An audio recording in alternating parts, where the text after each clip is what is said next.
Hi, I'm Deirdre. I am a licensed acupuncturist. I've been an acupuncturist, a fairly new one actually. I graduated in 2020 from a TCM school out in Colorado. And I came to Japanese acupuncture after a little bit of a journey through TCM school. I feel like the theory that I got in school was great, but when it came to actual clinical application, I was struggling. A combination of having all this knowledge about what the points do, and a lot of times I would actually have conflicting information from different teachers. You know, some teachers would be like, oh, this protocol is great, or, you know, you have to use this methodology. And so I just got a little overwhelmed and bombarded when trying to then establish myself as an acupuncturist in clinical practice. I started my journey in Japanese acupuncture and immediately fell in love. It helped bridge the gap between the textbook theory and the actual hands-on practice. And for me, my background as a massage therapist, I have always been very into palpation.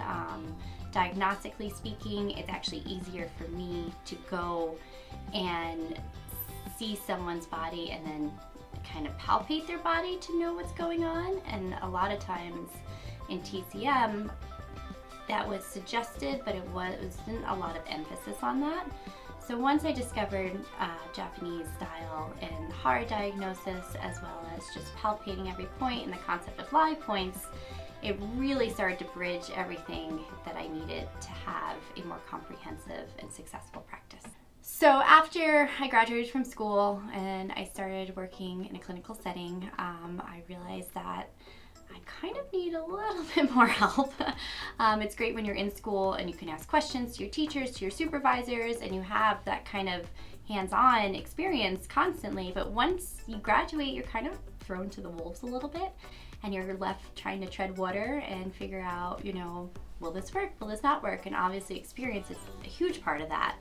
But it's so nice to have a mentor that you're able to go and bounce back case studies with, specific questions, being able to more or less like problem solve and brainstorm together.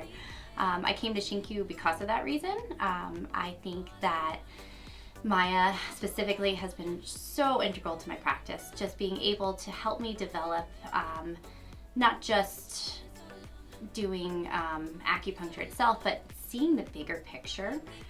It's really easy to do a couple points, put a couple of needles in, and, you know, feel the pulse and like, okay, there's change. But getting to that root cause or that 3D picture behind it is what I think new acupuncturists struggle with a lot of times.